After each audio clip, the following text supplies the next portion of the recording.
Hello friends, आप लोग कैसे हैं। उम्मीद करते हैं आप लोग ठीक होंगे, आप लोग हेल्दी होंगे। फ्रेंड्स, इस वीडियो में हम जानेंगे कि जो ब्लड प्रेशर होता है उसको हम दो तरह से राइट करते हैं या दो पार्ट में उसको राइट किया जाता है ऑब्लिक करके। तो एक होता है सिस्टोलिक प्रेशर, एक होता है डायस्टोलिक प्रेशर। तो हम इस वीडियो में यही समझेंगे कि सिस्टोलिक प्रेशर और डायस्टोलिक प्रेशर, इन दोनों में डिफरेंस क्या होता है। तो सबसे पहले तो हम अपना टॉपिक यहाँ पर राइट कर लेते हैं। यहाँ पर एक तो हो गया सिस्टोलिक ब्लड प्रेशर हो जाएगा और दूसरा हो गया डायस्टोलिक। तो ये दोनों ब्लड प्रेशर हमें देखने हैं कि ब्लड प्रेशर में सिस्टोलिक ब्लड प्रेशर क्या होता है और डायस्टोलिक ब्लड प्रेशर क्या होता है। जब ब्लड प्रेशर हम देखते हैं तो देखते हैं कि हम इस तरह से राइट किया जाता है। जो एक नॉर्मल ब्लड प्रेशर होता है 120/80 mm मरकरी, तो इस तरह से ये राइट किया जाता है। अब इसमें एक तो ये पार्ट हो गया, दूसरा पार्ट ये हो गया। यही सिस्टोलिक और यही डायस्टोलिक होता है, लेकिन ये कैसे होता है इसी बारे में हम इस वीडियो में बात करेंगे, हम समझेंगे। तो अगर हम अपना हार्ट देखते हैं तो हम जानते हैं कि हमारा हार्ट 4 चेम्बर्ड होता है। हमारे हार्ट में 4 चेम्बर होते हैं, 2 ऊपर के चेम्बर और ये 2 नीचे के चेम्बर। इस तरह से हमारा हार्ट जो होता है ये 4 चेम्बर्ड होता है। ये पार्ट जो ऊपर का है ये ऑर्किल्स कहलाते हैं और ये वेंट्रिकल्स कहलाते हैं। ये राइट ऑर्किल होता है और ये लेफ्ट ऑर्किल होता है। ये लेफ्ट ऑर्किल है, ये राइट ऑर्किल है।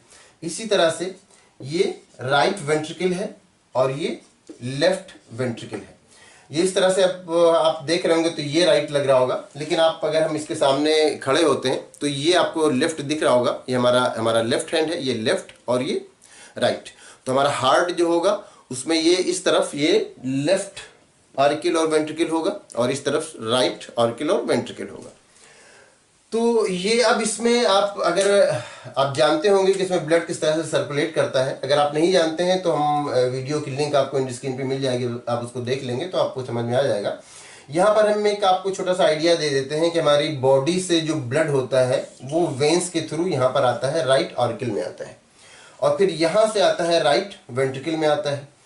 अब यहाँ से जो राइट वेंट्रिकल में ब्लड आया ये चला जाता है लंग्स में, ये चला जाता है लंग्स में। और ये चूंकि डीऑक्सीजनेटेड ब्लड होता है, इसमें कार्बन डाइऑक्साइड मिला हुआ होता है, तो जाके लंग्स में जाता है और लंग्स में कार्बन डाइऑक्साइड जो होता है वो बाहर निकाल दिया जाता है। लंग्स से हम लोग सांस लेते हैं, बाहर की तरफ निकाल देते हैं।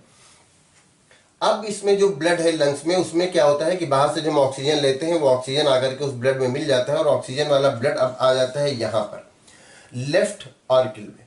अब लेफ्ट ऑर्किल से ये आ जाता है लेफ्ट वेंट्रिकल में। तो ये आपको मेन देखना है लेफ्ट वेंट्रिकल। यहाँ पर जब ब्लड पहुंचा, इसमें जब ब्लड पहुंचा, और इसकी वॉल भी ठीक होती है क्योंकि इसमें ब्लड प्रेशर ज्यादा होता है, इसलिए ज्यादा ब्लड प्रेशर को ये बर्दाश्त कर सके, इसलिए इसकी वॉल इसके कंपेरिजन में ठीक होती है। अब यहां जब ब्लड आ गया तो अब यहां से ब्लड फिर पूरी बॉडी में सप्लाई होता है। अभी तो यहां पर ब्लड पूरी बॉडी से आया था वेन्स के थ्रू और लंग्स में गया था। लंग्स से जब ब्लड यहां पर आता है लेफ्ट ऑर्किल में, फिर लेफ्ट वेंट्रिकल में जब आया, इसमें आया, तो अब यहां से ब्लड कहां जाएगा, यहां से ब्लड पूरी बॉडी में सप्लाई किया जाएगा। और किसके थ्रू? आर्टरीज के थ्रू। आप जानते हैं आर्टरीज के थ्रू जो ऑक्सीजनेटेड ब्लड होता है वो सप्लाई होता है। तो यहां से आर्टरीज के थ्रू पूरी बॉडी में ब्लड सप्लाई किया जाएगा। इसलिए सबसे ज्यादा ब्लड प्रेशर भी यहीं पर होता है, सबसे ज्यादा ब्लड प्रेशर यहीं पर होता है।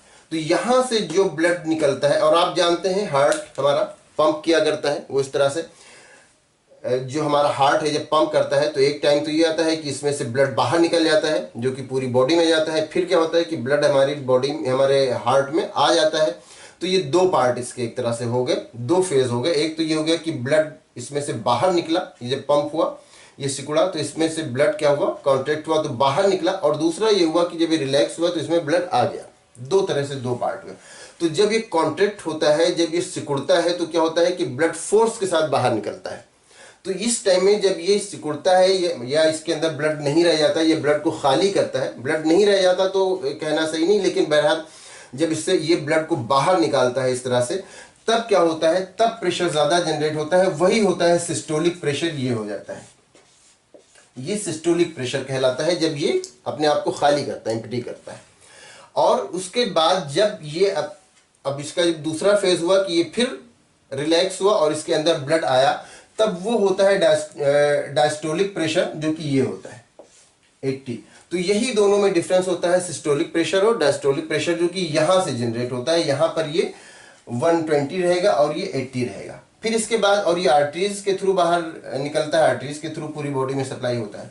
फिर ये आर्टरीज के थ्रू कहाँ जाएगा, ये आर्टरीज के थ्रू पहले आर्टियोल्स में जाएगा। आर्टियोल्स ये होता है कि आर्टरीज जो ये पाइप है ब्लड को ले जाने वाला, वो फिर आगे चल के कुछ पार्ट्स में डिवाइड हो जाता है। तो ये जो पार्ट निकलते हैं इससे, ये आर्टियोल्स हो जाते हैं।